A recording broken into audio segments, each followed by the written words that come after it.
Thank you, Sharon. If you'll join with me in prayer, please. Jesus, you know what it's like to live in a world of scarcity and fear. And you yourself show us the way to abundance and to grace. As we turn to your word today, inspire my words and stir within our hearts and our minds. Help us to see your presence in the ordinary, to trust in your provision, and to live as a people shaped by your abundant love. Without you, we are lost. With you, we are transformed. Amen. I'm probably not going out on a limb to think that many of us have ever found ourselves in situations where there just wasn't enough.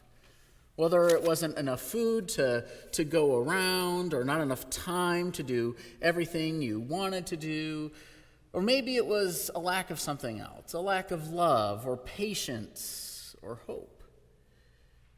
It can feel at sometimes like an empty or exhausting place. I can remember a time or two in my life where scarcity made me do things that maybe hurt ourselves and others. I wasn't joking with the kids when I told you that I would fight my brother to the death for something. And my mom was really smart, teaching us to cut those things perfectly in half. But of course, the battles between my brother and I over what was a scarce treat was really not as much about the treat as it was maybe something larger, right? Maybe that singular cookie symbolized everything we feared we lacked, like love or attention or recognition or something else, a therapist might say. But that fight for a cookie, it really was just a fight over scarcity. We both acted like it was the last one on earth, though of course we knew that wasn't true. But in those moments, my brother and I found it real easy to give in to the fear that there wasn't enough to go around. And we let that fear shape our behavior, tearing apart our relationships sometimes over something so small. Well, that's what scarcity can do, right? It can lead us to behave in ways that we later regret.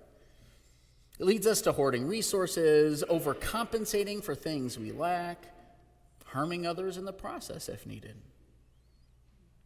The fear that comes with scarcity is a powerful force.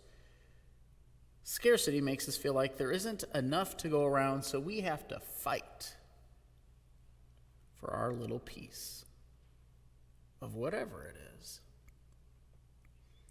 But as we see in today's text, Jesus' first miracle, at least according to the Gospel of John, kind of challenges this whole idea of scarcity. Jesus doesn't just solve a problem of embarrassment. He actually transforms the whole situation into abundance. When we begin to live with an abundance mindset, trusting God's provision and grace, we see that there's always enough. But it doesn't feel that way sometimes.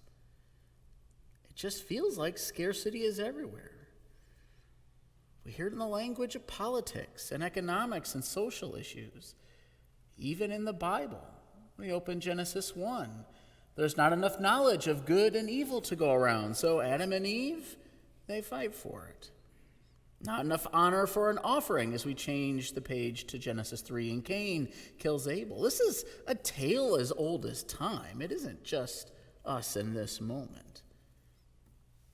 And marketers and media, they like scarcity. Oh, it works really good to get us to buy stuff.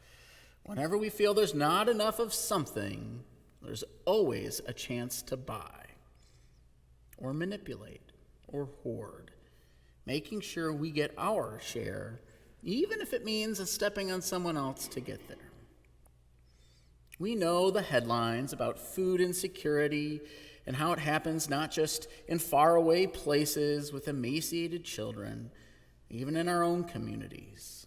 People grow hungry, and yet we overproduce food we don't even need.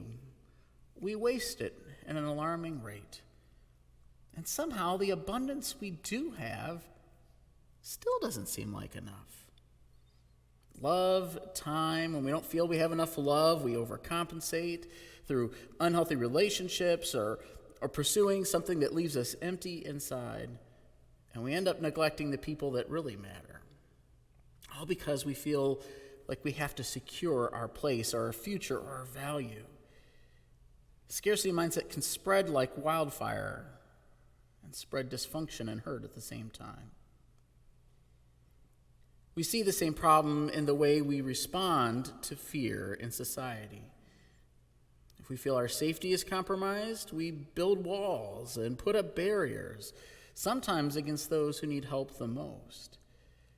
We fear the loss of security, so we let fear shape laws or choices or relationships, and we forget that Jesus is standing here calling us to live from a place of abundance, not fear.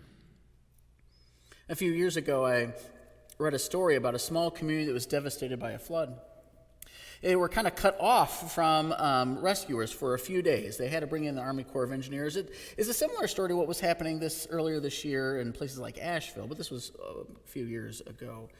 They had limited food and resources and no electricity. In this little community, they could have made it if they just pooled their stuff together, cook all the meat that was spoiling in their freezers anyway, and share it with each other. Some people thought that they could do that, and there was enough for them, and some people let it go to waste, just because they were worried they wouldn't have enough. Things didn't get too dire, but it could have been a really big party. All of it a stark reminder of the difference between scarcity and abundance. Jesus, in today's story, is right with us, right? And we can see abundance breaking through. That situation's simple enough. The wedding feast is running out of wine, and these were big multi-day parties. And Jesus was there with some of his family members, including his mother Mary, and Mary notices the problem. And of course, if they would have run out of wine, it would have been not just a minor inconvenience, it would have been a major embarrassment for this family. So Mary, feeling compassion and seeing the situation, turns to Jesus for help. She knows he's capable of doing something about this situation. Initially, Jesus hesitates, responding to his mother, "Mom, you're embarrassing me," which gets translated, "My hour has not yet come." But Mary, knowing who Jesus is, turns to the servants and says, "Do whatever he tells you."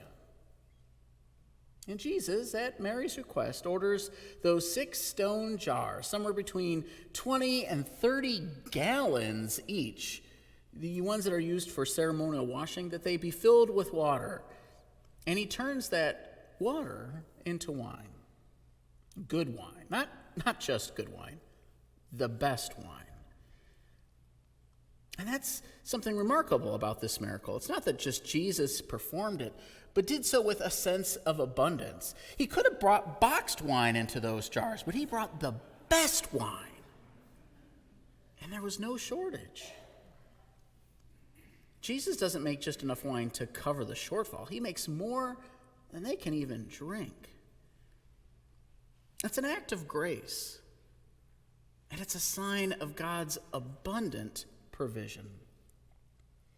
This, of course, is the essence of God's grace. It's abundant. It overflows. It's more than we could ever ask for or imagine or even consume if we wanted it to. And in this moment, early in the gospel, Jesus reveals that he is the source of this grace, calling us and all who hear the story to trust in the abundance that God provides. As we consider Jesus' abundant grace, we're invited to live out of that same abundance. Just as Jesus transformed a simple moment at a wedding into something extraordinary, we're called to transform our everyday lives through the abundance of God's grace that is freely available to all of us. I mean, take a moment and think about the gift of communion. Every time we gather here at the table, we're reminded that there is enough. There's always enough grace. There's always enough love. There's always enough forgiveness. And it doesn't matter how many people gather, there's always enough. It's a profound symbol of God's abundance, that Jesus keeps inviting us to the table, so a table that never, ever runs out. When we live with an abundance mindset, it starts to change how we view the world. We're less tempted to hoard things for ourselves and more empowered to share. We start to stop overcompensating and start to offer love freely and to receive it in return. We stop living so much by fear and start trusting in God's grace, that there will always be enough. This is so countercultural and counter to our normal experiences, right? We know that it's easy to not have enough. But as we share in the abundance that God offers, we become a living witness to the world that there is enough for all. That's why we support missions and give of ourselves. We know that the people in California, they'll be cared for. But the money that we're raising to help support wildfire victims there shows them that they're not alone, that there is enough to go around. One of the most beautiful things about living in abundance is that it's contagious. That's why GoFundMes go viral, right? People see some abundance and some need, and it keeps pouring out until it's filled. When we live with this abundant mindset, we inspire others to do the same. We create communities that end up being marked by generosity and kindness and love. We end up learning to make more space at the table, inviting them to also experience this overflowing grace of God. Jesus' first miracle at the wedding of Cana is not just about turning water into wine. It's a defining moment, one that reveals the nature of God's grace, that it's abundant, overflowing, and always enough. So as we move throughout our lives this week or this day or the rest of the year, we don't have to give in to the fear of scarcity. We can live boldly, trusting in God's provision and offering the same grace to others. And as we come to the communion table in a little bit, let us remember there's always enough. As Jesus speaks words of transformation, and in Jesus' words, we experience the abundance of God's grace in our lives, that there's always enough to be renewed, restored, and loved, and to be sent out into the world with hope and grace. Let us live from that abundance and trust that God's grace will always carry us through. Amen.